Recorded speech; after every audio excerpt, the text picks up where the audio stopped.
Hi, and welcome back to another introduction to Clash Royale.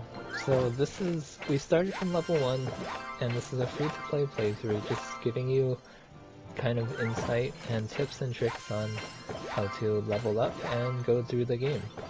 So one of the main things is opening and unlocking chests. These give you cards, and you can upgrade your cards to get better units with better health and better damage. It's absolutely crucial that once you have a deck made, that it should be roughly around the same level. Although it is possible to win with lower level decks, it is a lot harder. Your units will suffer major, you're basically playing with major handicap, and there's a great chance that your opponent can just run through you. Okay, so let's just get started. We have a basic deck. This is a pretty good start. We have a witch, which we might put in the background right here. So the witch is actually very good if your opponent places down a giant. The witch will spawn these little skeletons that basically deal a lot of damage over time. The only disadvantage to skeletons is they have really low health, so expect them to go down very easily. So I was able to get my giant in front of that Valkyrie, which is very important and helps prevent the damage from actually going on into my witch. One mistake that the opponent makes right now is to put on a skeleton board right in front of the witch, which does AoE damage, meaning that it damages the units beside it as well, or splash damage. So it gives me a pretty easy win. I can play down the witch and just take down his third tower, and that's it for game 1. So at lower levels, it should be, or lower crown and lower arena levels, this should come fairly intuitively. You'll grasp it very soon that having a tank in front, having some damage dealing unit in the back, that's going to be how most of the game will be played so far. So here we go. We are starting again. Again, we have a pretty good layout. We're going to just try the same thing, put a witch in the back, and then put a giant in front. So you can see that the opponent kind of delayed on putting his giant. That just gives me a very slight elixir advantage right at the beginning. I'm going to put a giant in front of the witch, just so she's not taking any of the damage. Playing down the arrows right now really is because they do have quite a bit of units. Taking down those units would be beneficial for me. Now you can see that my giant went down. I'm not going to commit too much to that push. And the cards that I have out right now, I'm not exactly sure what to do with it, but the bomber is good against these smaller horde units that I like to call them. They're like goblins, spear goblins. The bomber just wipes them out fairly quickly. Against the prince though, you want to use small units like the goblin or the spear goblin. His charge does a lot of damage, and that's completely wasted when he hits smaller units. So you can see that I have a fairly big push going now. His prince was a big commitment from what he tried to do, but he failed to bring it over.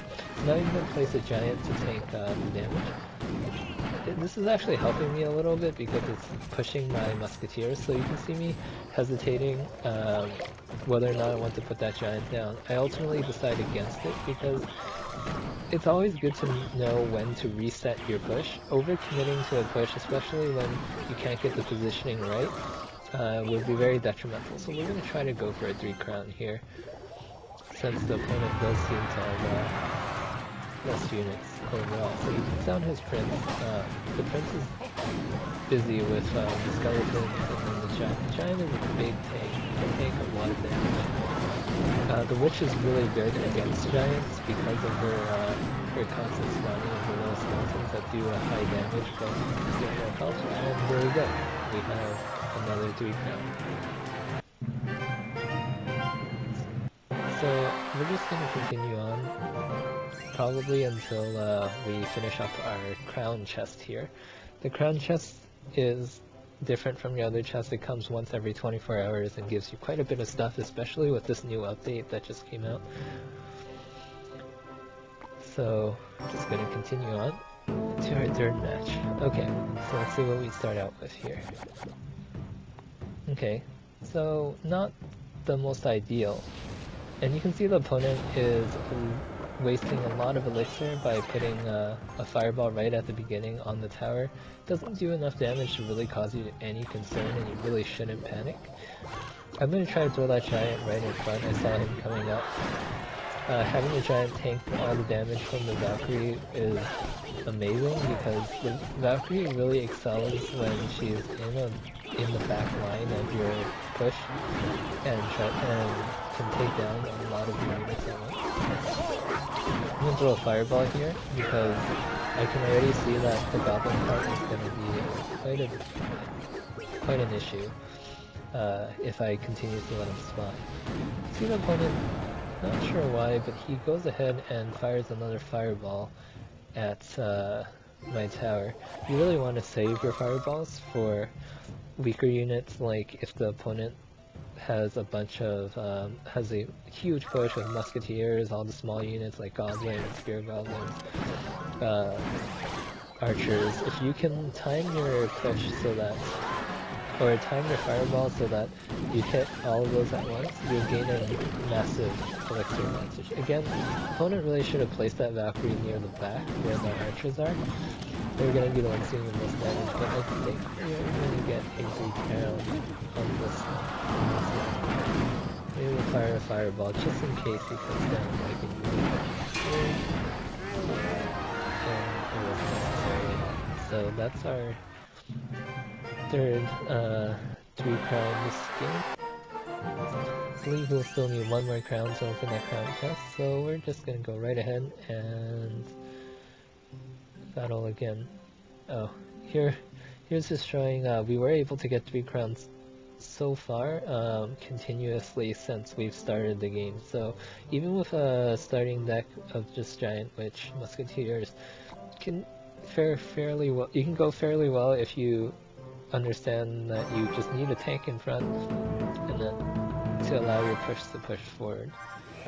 Again, the game does get more complex with pulling and things like that as we progress and you get more cards.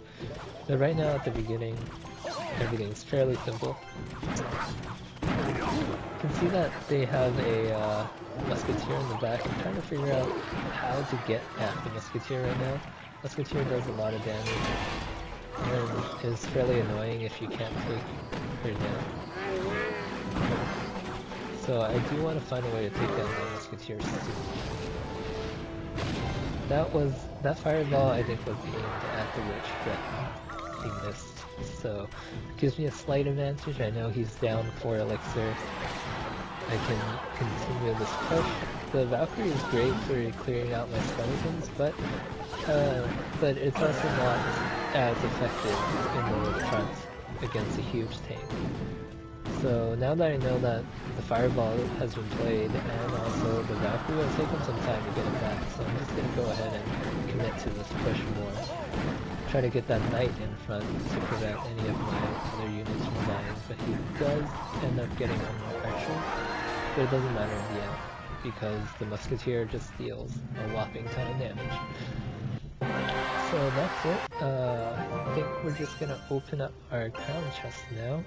Just to show you, crown chest gives you gold, sometimes gems, and we can upgrade some of our troops now, like the bomber and our arrows.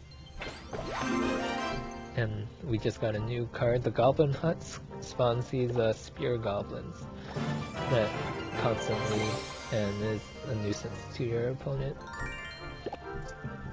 And we'll just upgrade our 2 cards. I think with these upgrades, let's just upgrade 1 more card here, so that we level up to level 3, and then I can also show the mechanic for joining a clan here as well, I believe. Nice. Okay, so we've leveled up to level 3, which is perfect at this level.